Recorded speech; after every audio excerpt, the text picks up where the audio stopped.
do you have to choose between traditional and indie author life if you're just getting into the industry? The answer is yes and no. You, as the author, get to decide what you want to do with your novels, but you don't just have to pick one path and stick to it forever and ever and ever. You get to chart your own course here, especially in this day and age. There are opportunities available to you that will allow you to make many different decisions, and it is 100% okay for some of your books to be traditional and some of your books to be indie. Now, some people will just choose to only ever be a traditionally published author, and that's fine. And some people will choose to only ever be an indie published author, and that's fine too. But if you want to do a little bit of both, that's actually a really good thing. In fact, from a business perspective, that's a really good thing. You do not want to have all of your eggs in one proverbial basket, right? You can and should be looking for good opportunities to get your books out into the world. Now, in the traditional space, they're not going to make room for everyone. There is not going to be a place for every book. So you, as an author, have to understand what is traditionally sought after and what is not going to be. And then you can start making decisions from there. So if you're somebody who wants a little bit of both, which is a really good thing, you have to understand which ones will sell to a traditional publisher and which ones will not.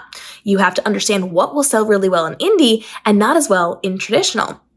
There may be some books that you want to go traditional, that the traditional space wants from you, but would make you more money in indie. And you have to understand the business side of publishing in order to make those decisions for yourself. But ultimately, it comes down to the fact that it is your decision. You get to choose. Now, like I said, traditional publishing is not going to take everything. Oftentimes, they will look at a book and say, well, we've already done something like this. We don't want this. Or this has already gone past what they're doing inside of publishing. So you get this a lot with like vampire books or dystopian chosen one Hunger Games like books. They'll say, oh, well, that time has passed. However, in the indie space, my gosh, you can make a killing in the vampire space. You can make a killing in the Hunger Games style space. You can take a ton of stuff indie and do really, really well. But likewise, if you have a book that's going to do really, really well, no matter where it's published, you may want to go the indie path because traditional path requires you to split a lot of money with a lot of people and means you're not going to be getting nearly as much. But it also means you're going to get support that maybe you wouldn't in other places by getting access to their fans. We've talked about the breakdown between traditional and indie publishing to help you make those choices. There's a video here on the channel. There's actually lots of them. Watch through that. It really helps you to break down what's best for you and what's best for each manuscript. And it really does come down to what is going to work best for each manuscript. I am somebody who is mostly indie because I am really good at what I do and I sell books really well. But I have been traditionally published. In the future, I may continue to be traditionally published. There's options for me, and there's different things that I'm writing for different spaces and different places, and I'm actually expanding what I'm doing. I'm not just staying in the indie realm. I'm not just staying in the traditional realm. I'm actually going outside of that to do even more things that authors right now are not even thinking of. Like, that's not even a consideration for most people. And I am able to then leverage new markets, make more money, gain new fans. Like, there's a whole realm of opportunity. You don't just have to think so linearly that you have to be traditionally or indie published and it has to be in a certain way. It has to be in a certain very old school mindset. You can chart your own path. I'm doing things so outside of the box right now that are about to or have in the past made me a ton of money. And you can do that too. So for you, what I want you to do is be open to the possibility of what is going to be best for your publishing career. Not what you want to do, not what you feel like doing, not what your bias says you should be doing, but what's going to be best for you and what's going to be best for each individual manuscript. Maybe going indie is the right path for most of your books, and going traditional with just the big publishers on just one or two books is going to serve you well. Maybe going traditional for your first couple of books and waiting that really long period of time to get your books out there is going to serve you well so that you can then jump into indie and make a ton of money because you're already super famous. Maybe you are going to explore new avenues that I haven't thought of yet or that I'm not telling you about yet. There are lots of ways that you can be doing this. One person's path to success in publishing is not everyone's, and it's certainly not going to be yours.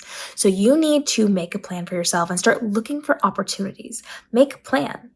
For me, It was incredibly, incredibly wise for me to go indie first. I turned down a ton of book contracts. We've talked about this before. I had people going at it for my manuscripts, and I turned them all down and I went indie. And because I did, I got really famous and I made a lot of sales. And now I can leverage better deals in the traditional space for myself. I've had friends who have done it the opposite. I've seen so many ways that people do this inside of the publishing industry, but you don't have to pick a side and stay there forever, especially if it's not serving you. I have so many friends that felt like they had those old school biases where they had to be traditionally published or they weren't real authors or whatever it happened to be. And now they're in that space and they're realizing that they're not making money and they're completely on their own for marketing their books. And they're responsible for things that the publisher should have been responsible for. And they're getting out in droves. They're going to indie. People are starting on one path and changing, or starting on one path and adding things in. People are looking for new avenues. They're exploring new ways of doing things. We're always constantly building new things in this industry to bring into how we can make income as an author and how we can build our communities and how we can get our books out into the world. So for you, if you are just getting into this world, please understand you do not have to make one choice and that is it. When you are making your decisions right now, that is not going to dictate the rest of your career. It impacts it, but it doesn't dictate it. You can start on one path and choose to bring in a second path. If you want, you can choose to abandon the first path and go entirely to a new path. But the best thing that you can do from a logical business standpoint, and I teach entrepreneurs how to make business decisions. I help businesses make thousands of extra dollars by their business decisions. The best thing that you can do is not go from one to the next, but to add in streams of revenue. And that's a good way to think of it.